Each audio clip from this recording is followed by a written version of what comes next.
12시 많은 참여 바랍니다.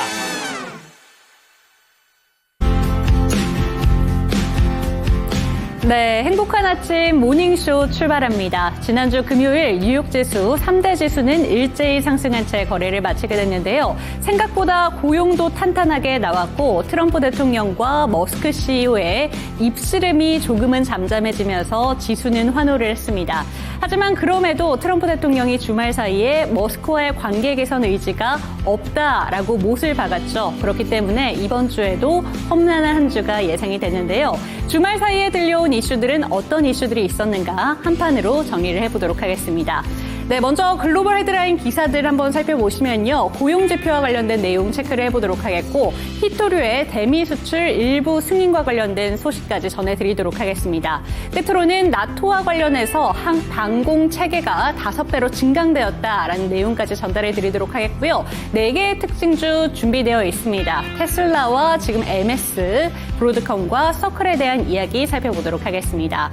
그리고 옆으로 뉴스판으로 한번 넘어가 보시면요. UBS에서 삼성과 관련된 이야기 체크해 보도록 하겠고요. 알래스카 LNG 프로젝트와 관련해서 그리고 금리 조정과 관련된 ECB의 입장, 영국에서도 K뷰티의 인기가 상당하다고 합니다. 그리고 다음 소식으로는 미국과 중국이 6월 9일 런던에서 무역 협상이 재개될 것이다. 어떤 화해 모드로 가는가 이 시간 체크해 보시면 좋을 것 같고요. 두산에너빌, 베트남 발전 자회사 두산비나가 HD 현대의 매각을 추진하고 있다라는 이야기까지 체크를 해보도록 하겠습니다. 세 가지의 레포트도 준비되어 있습니다. 대한약품과 리노공업, 한국전력 준비되어 있는데요. 여기서 리노공업과 한국전력에 대해서는 목표가 상향이 제시되어 있습니다. 그렇다면 글로벌 헤드라인 기사부터 먼저 체크해 보시죠. 네, 첫 번째 헤드라인 기사로는 실업률 그리고 고용지표와 관련된 내용부터 체크를 해보도록 하겠습니다. 지난주에는 상당히 많은 고용지표들이 좀 공개가 됐는데 금요일에 발표된 고용지표는 상당히 탄탄하게 공개가 됐습니다. 트럼프 대통령의 관세 정책에도 미국의 일자리 수는 두 달 연속 상회를 했다라는 점이 나왔는데요. 5월의 일자리는 전월 대비 13만 9천 명 늘었고요. 실업률은 3개월 연속 4.2%로 집계가 됐습니다. 이에 대해서 AFP 통신 같은 경우에는 미국의 고용시장이 비교적 건강한 것으로 보인다라고 밝혔지만 다만 4일에 공개됐던 고용지표가 상당히 부진하게 나왔기 때문에 관세 정책의 여파가 아직까지 수면 위로 다 드러나지는 않은 것일 수도 있다라고 평가하기도 했습니다. 네, 두 번째 헤드라인 기사대로 한번 살펴보도록 하겠습니다. 미국과 중국의 무역 협상과 관련된 내용 한번 체크해 보도록 할 텐데요. 중국 상무부는 지난 5일에 시진핑 주석과 트럼프 대통령의 통화 이후에 미국이 문제를 삼고 있는 히토류의 대미 수출을 조건부로 일부 허가했다라고 밝혔습니다. 이에 앞서서 로이터는 중국이 미국 3대 자동차 제조업체의 히토류 공급 업체에 대한 임시 수출 허가를 부여했다라고 밝히기도 했는데요. 상무부는 민간 분야에서 히토류의 수요가 지속적으로 증가하고 있음을 알고 있다라고 밝혔고 책임 있는 대국으로서 합리적인 수요와 우려를 충분히 고려하겠다고 밝히기도 했습니다.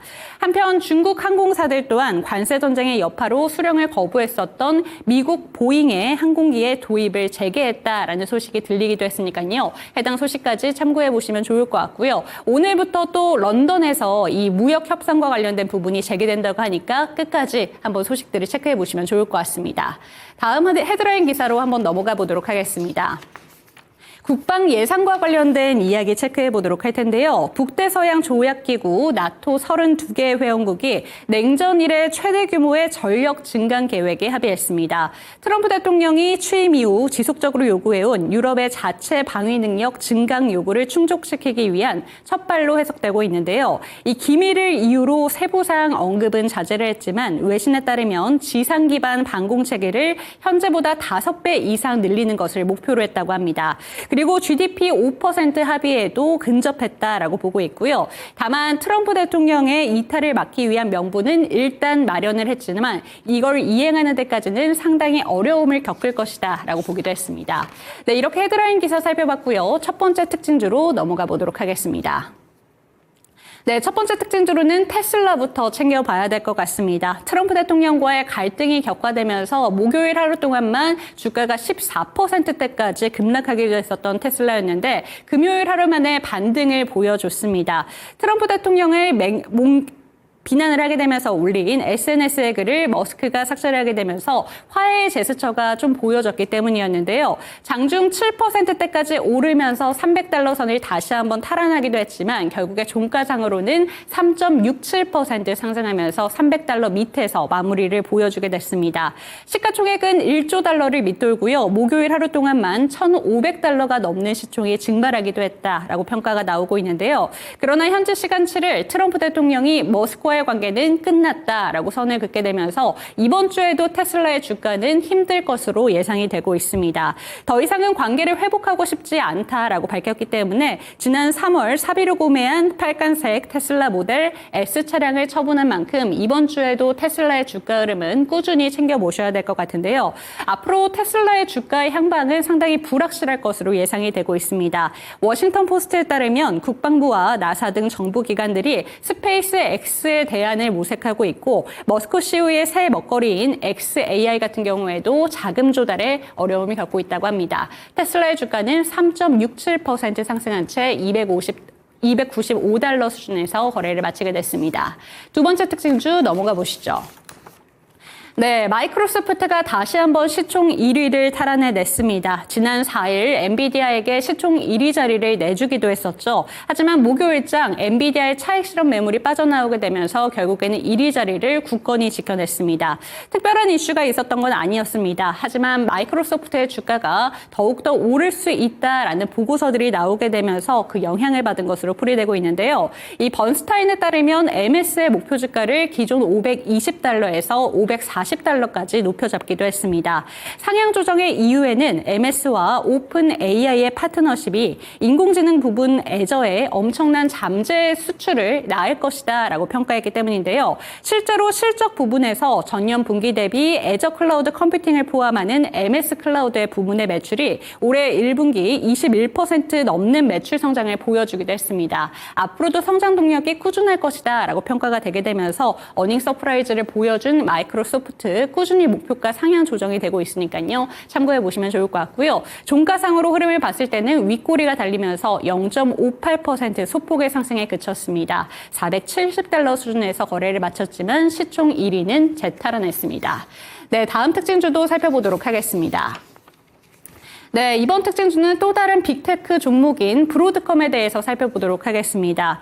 브로드컴은 금요일장 5% 하락하며 거래를 마치게 됐는데요. 시장 전망치를 상회하는 매출과 실적을 발표를 했지만 부진한 잉여 현금 흐름을 발표를 하게 되면서 좀 주가는 밀리면서 마무리를 보여주게 됐습니다. 5% 하락하면서 $246의 거래를 마친 브로드컴이었는데 구체적으로 살펴보신다면 브로드컴은 올해 매출액이 $150억 달러로 시장 전망치인 $149억 6천만 달러를 상회했습니다. 주당 EPS 같은 경우에도 예상치인 $1.57를 상회한 $1.58로 상회를 하게 됐는데요. 하지만 잉여 현금 부문에서 $64억 1천만 달러로 시장 컨센서스인 $69억 8천만 달러를 크게 하회했습니다. 그렇기 때문에 브로드컴에 대해서는 좀 부정적인 시장 전망치가 나오게 되면서 보시는 것처럼 5% 하락한 채 거래를 마치게 됐는데요.